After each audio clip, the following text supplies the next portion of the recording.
Frequently on my channel, I see comments like this. So let's look at how Muslims come to the popular conclusion that Rebekah was 3 years old when Isaac married her.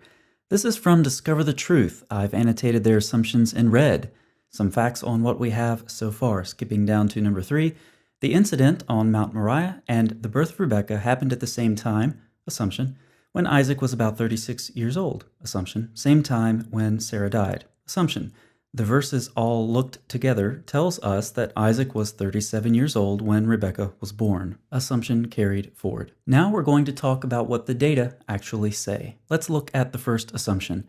The incident on Mount Moriah, Genesis 22, and the birth of Rebekah happened at the same time. The only temporal indicators we're given in the biblical text are the phrases, after these things. But as commentators rightly note, this phrase is simply to situate a pericope into the larger context. It's also used as a general indication of when an incident took place, and it has an indefinite connection with foregoing events. The phrase simply doesn't give us a specific indication of time, but let's look at how Muslims want to read Genesis 22 and 23.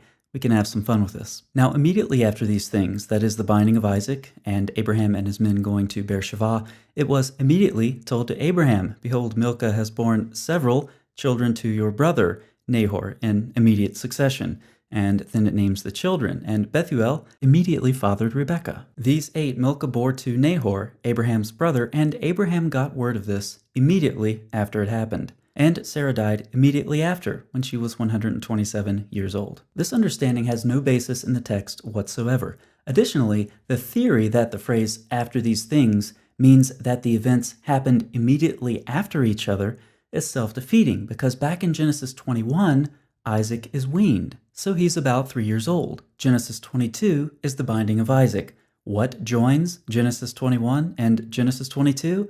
The same phrase, "after these things," which, according to Muslim logic, must mean Genesis 22 immediately follows Genesis 21 chronologically, which would make Isaac about 3 years old in Genesis 22 as well. However, this conflicts with the assumption we saw earlier that says Isaac was about 36. So now Muslims have to tell us why the phrase "after these things" does not mean immediately at the beginning of Genesis 22, but it does at the end. Otherwise, they're just being inconsistent. Now, according to rabbinic tradition, Sarah does die in Genesis 23 immediately following the events in Genesis 22. This is because some Jewish sources describe Satan telling Sarah that Abraham actually sacrificed Isaac, so she died from a broken heart. Indeed, our Muslim author supports much of his argument with what the rabbis read into the text. How do we know that all this happened simultaneously? From the word "came" at the beginning of Genesis 23, this verse shows that Abraham was absent when Sarah died. From where did he come, according to Genesis Rabbah? From Mount Moriah. The rabbis simply read something into the text that's not there, but of course this suits the Muslim author's purpose, so he uses it uncritically. Now, Muslims, I know your God and your prophet love rabbinic legend and folklore, and included it all over the place in the Quran and Hadith. But if you follow this channel, we actually talk a lot about how the rabbis read things into the text that are not there. We've talked about this in great detail in several videos, going right back to the Hebrew text. However, I would encourage you to focus on what the biblical text actually says, instead of reading it through the lens of rabbinic legend. Now, the author defeats his own argument again. In a follow-up article, he gives a couple definitions of a word used for Rebekah, na'ar, or the feminine form na'ara. Here's one of them with infant in all caps. Since he's using the masculine form, you see boy as a possible definition as well. He says, "We have seen that the word na'ar further complements the previous articles by describing Rebekah as being a child, just before she was married off to Isaac." You would think at this point it would occur to the author to say, I wonder what word is used to describe Isaac in Genesis 22, where I'm trying to argue that he's 36 years old. I better check that before I post this article. Nope. Abraham said to his young men, and that's na'ar in the plural form, "Stay here with the donkey. I and the boy, na'ar, will go over there and worship." But remember, according to the definitions used by our Muslim author, na'ar means boy or child. So this guy wants to argue for that definition with Rebekah, but then still argue that Isaac was 36 to 37 years old on Mount Moriah when the same word is used to describe both. The author has defeated his own argument again. So far, we've shown that the chronology that Muslims want to assume is unwarranted, based in part on Jewish legend, and self-defeating. We've also seen that the Hebrew word used for Isaac describes him as a youth, and this is generally indicated by him being weaned in the previous chapter as well. I initially said these were assumptions. Now I've proven them to be so, and very bad assumptions at that. Ah yes, but Rebekah had a nurse. Rebekah's young age is alluded to, typo, in Genesis 24:57 through 59, but then he quotes 57 through 60. The following verse, typo, corroborates, error carried forward, with previous evidences, typo, shown typo, that Rebekah was a very young girl when she got married. She was so young that she needed a nursing woman with her when she was married off. In order for this argument to be valid, it must be necessarily true that the mention of Rebekah's nurse means that she was so young that she needed a nursing woman with her. So, let's test this theory. Rebekah was sent away with her nurse in Genesis 24, and 11 chapters later, Deborah, Rebekah's nurse, died. So if the mention of Rebekah's nurse means she necessarily had to have a nurse with her, then that means that the age of Rebekah didn't change much from chapters 24 to 35. We can even add to this absurdity. In Genesis 25, Rebekah had Jacob and Esau. This is obviously between the mentions of her nurse in Genesis 24 and 35. So even after having children, Rebekah still needed her nurse. You get the point. Apparently, the mention of Rebekah's nurse doesn't give us any indication about her age. Why is that? On Genesis 24:59, Sarna comments, Hebrew meneket is really a wet nurse. Rebekah could hardly have been in need of such services. In Mesopotamia, the wet nurse frequently had the additional duties of a tarbatum, bringing up the child and acting as a guardian. The Akkadian word tarbatum seems similar to what we might call a tutor.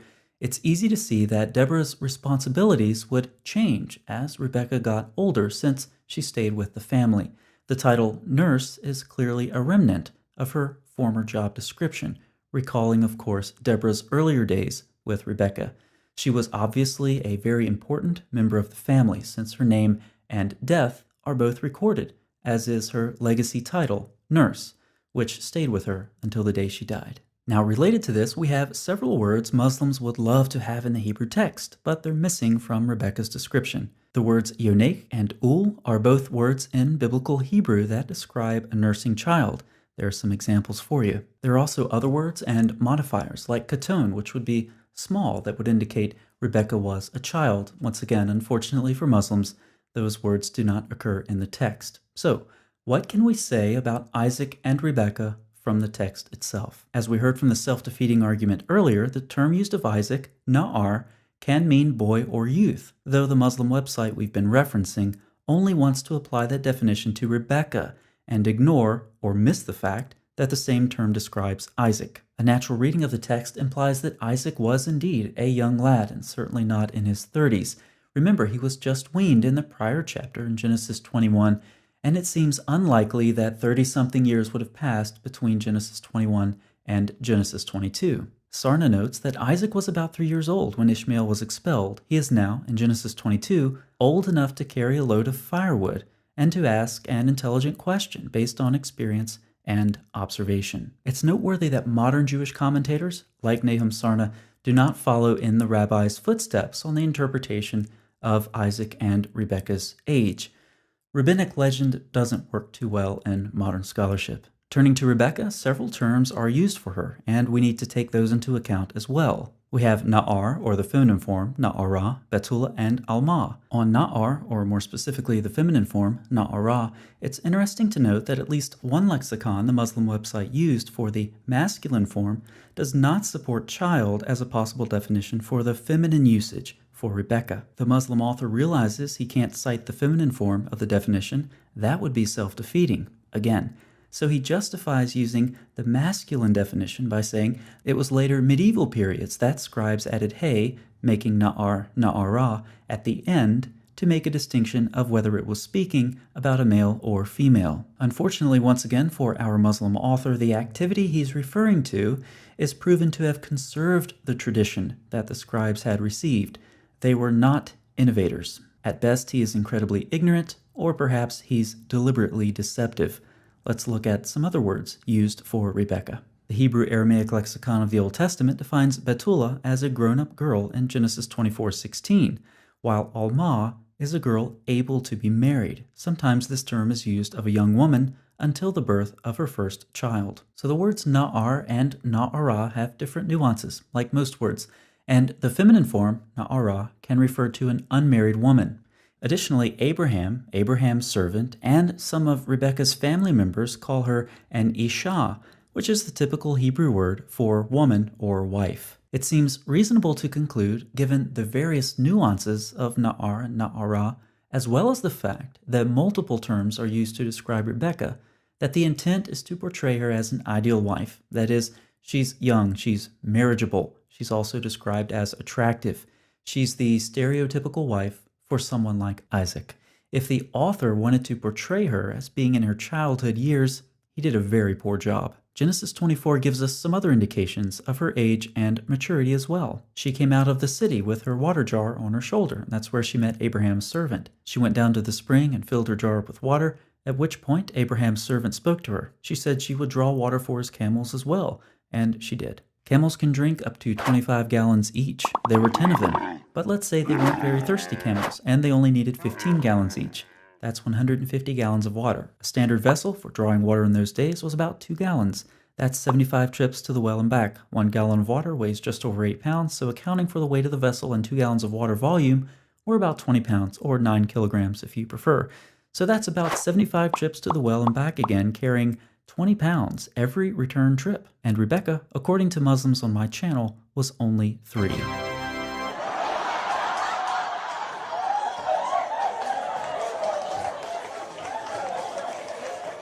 You can cut those numbers in half, and it still pushes the bounds of reason.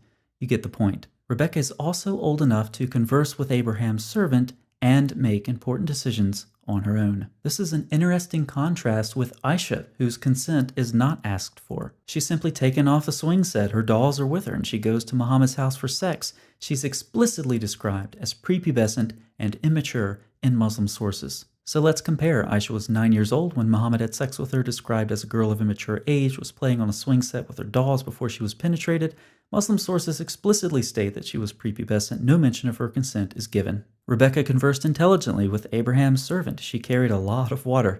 She's described with a variety of terms, none of which require her to be a child, and she's responsible enough to make important decisions on her own. The Discover the Truth website relied on rabbinic interpretation and legend, just like the Quran and Hadith. Its arguments are self-defeating. It has inadequate knowledge and analysis of the Hebrew text, and uses inconsistent methodology. Remember that the phrase "after these things" has to mean two dramatically different things in the same chapter. In the end, all these arguments from Muslims do is show how desperate they are to try to defend their prophet, who has said over and over and over again to have had sex with a 9-year-old girl. And when they can't defend him, they attack the Bible. And in doing so, they show us that they are just as biblically illiterate as their God and prophet were 1,400 years ago. The more things change, the more they stay the same. See you next time.